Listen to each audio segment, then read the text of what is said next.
Welcome students to another class of BA Part 2 English Literature. In the last classes, we had covered some of the poets from Paper 1, Section A. We studied Thomas Gray's Elegy Written in a Country Churchyard, and then we come up to William Blake's London. And we studied that how these two poets belonging to the 18th century age of enlightenment and reason, but how they departed from this age by creating a transitional period between enlightenment and romanticism, because they were inclined towards understanding human nature and nature as such, and departed from the logical reasoning and some changes in the way poetry was written as far as meter and rhyme was concerned. So today we are going to talk about a poet who started this era of romanticism with whose poetry. So that is the very famous William Wordsworth, born on April 7th, 1770.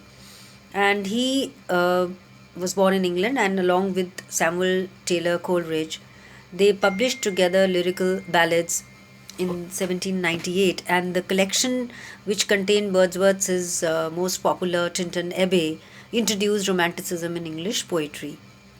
Wordsworth also showed his affinity since his childhood and as he grew up in his poetry for nature, and is very popular I Wandered Lonely as a Cloud, which reflects his affiliation and his great love for nature and the elements of nature. And he became England's Poet Laureate in 1843, and a role he held until his death in 1850. So we all know that Wordsworth's love of nature, but what kind of a love of nature he had, and how his love of nature was different from other poets of the same period of the Romantic era, that is Coleridge, Shelley, and Keats, because they all are of the same period and they all reflect a love for nature.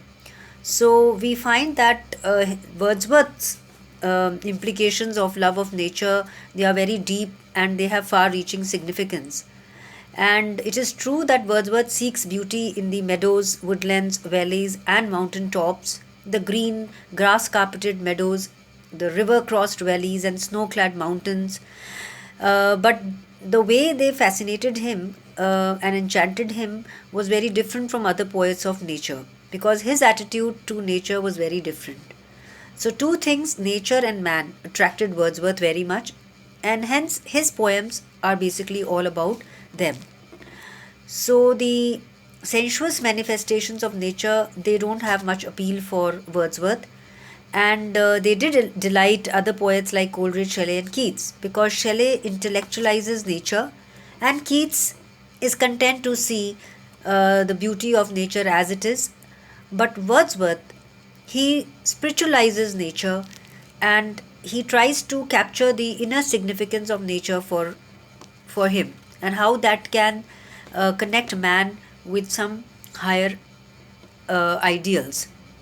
So Wordsworth's poetry, nature takes a very different role, and his poetry therefore is of entirely a very different meter and rhyme. So in your syllabus, we have two poems, The Solitary Reaper and The World is Too Much with Us.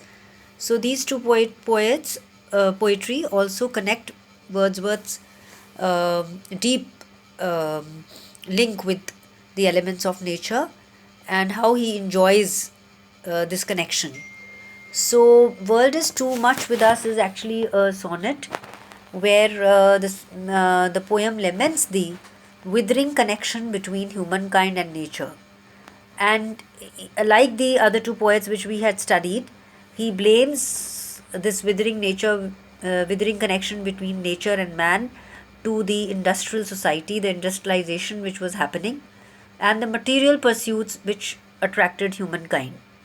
So Wordsworth wrote the poems during the first industrial revolution, which is a period of technological and mechanical innovation, which spans most of the 18th and early 19th century throughout the uh, whole of this era.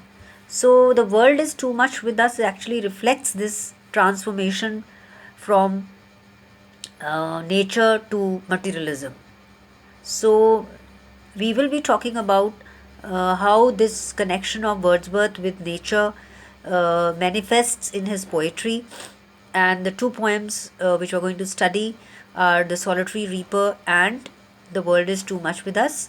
So, we are going to discuss these two poems in detail in our next class. Thank you.